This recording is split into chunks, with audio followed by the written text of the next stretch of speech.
کیا آپ جانتے ہیں کہ جو گوشت آپ روزانہ کھاتے ہیں وہ آپ کی صحت کے لیے زہر بھی بن سکتا ہے؟ کیا آپ کو معلوم ہے کہ ان جانوروں کو کیسے صحت مند دکھانے کے لیے خطرناک انجیکشنز دیے جاتے ہیں؟ اور کیا آپ نے کبھی سوچا ہے کہ یہ گوشت آپ کو کینسر، دل کی بیماریوں اور فالج کا شکار بھی بنا سکتا ہے؟ ان تمام اہم سوالات کے جواب جاننے کے لیے ویڈیو کو آخر تک ضرور دیکھیے گا۔ ماہرین کے مطابق گوشت کو اپنی غذا کا لازمی حصہ بنانے سے قبل ان کے خطرناک نقصانات کے بارے میں جاننا بہت ضروری ہے۔ آج کل غذاؤں میں بڑے پیمانے پر کی جانے والی ملاوٹ سے جانور بھی محفوظ نہیں ہیں۔ گوشت کی فراہمی کا ذریعہ مختلف جانور جیسے گائے، بکریوں اور مرغیوں وغیرہ کو صحت مند دکھانے اور ان کی جلدی نشو و نما کے لیے انہیں مختلف انجیکشنز اور دوائیں دی جاتی ہیں۔ یہ دوائیں ان جانوروں کے گوشت میں شامل ہو کر لامحالہ ہماری غذا کا بھی حصہ بنتی ہیں، جو مختلف اقسام کے کینسر، امراض قلب اور فالج وغیرہ کا سبب بن سکتی ہیں۔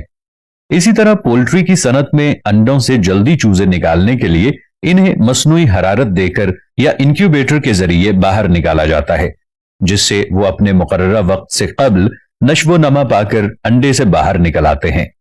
ماہرین کے مطابق اس طریقے سے وجود میں آنے والے چوزے اور مرغیاں خود بھی بیمار ہوتی ہیں اور ان کا گوشت بھی انسانی صحت کے لیے سخت نقصان دہ ہوتا ہے۔ پاکستان میں مرغیوں کو پانی سے بھرے انجیکشن لگانے کے واقعات بھی سامنے آئے ہیں، جس سے مرغیاں بظاہر موٹی اور صحت مند لگتی ہیں۔ مرغی خریدتے ہوئے دھیان رکھیں، جب بھی آپ مرغی خریدنے جائیں تو خاص طور پر یہ دھیان رکھیں کہ بظاہر موٹی تازی نظر آنے والی مرغی اگر سست دکھائی دے رہی ہے یا کھڑے ہوتے ہوئے اس کے پنجے کمزوری کا باعث بنتے ہیں تو ایسی مرغی ہرگز مت خریدیے، کیونکہ یہ اس بات کی علامت ہے کہ اس مرغی کو دواؤں اور انجیکشن کے ذریعے مصنوعی طریقے سے موٹا کیا گیا ہے۔ ان خطرات کے علاوہ صاف ستھرا اور قدرتی گوشت بھی انسانی صحت کے لیے مضر ہے اگر بہت زیادہ استعمال کیا جائے۔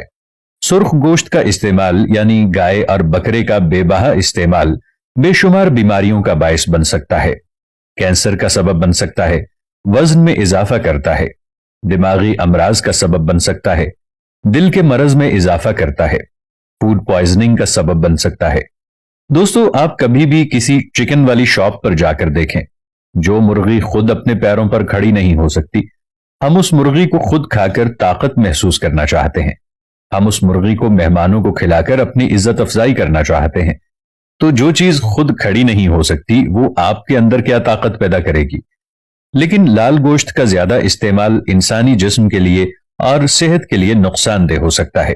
اپنے آپ کو صحت مند رکھنے کے لیے واک کا ضروری ماحول بنائیے۔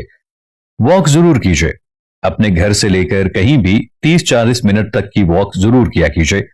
اور دوستو، اپنی خوراک کے اندر ان چیزوں کا استعمال کریں جو آپ کی صحت کے لیے اچھی ہوں۔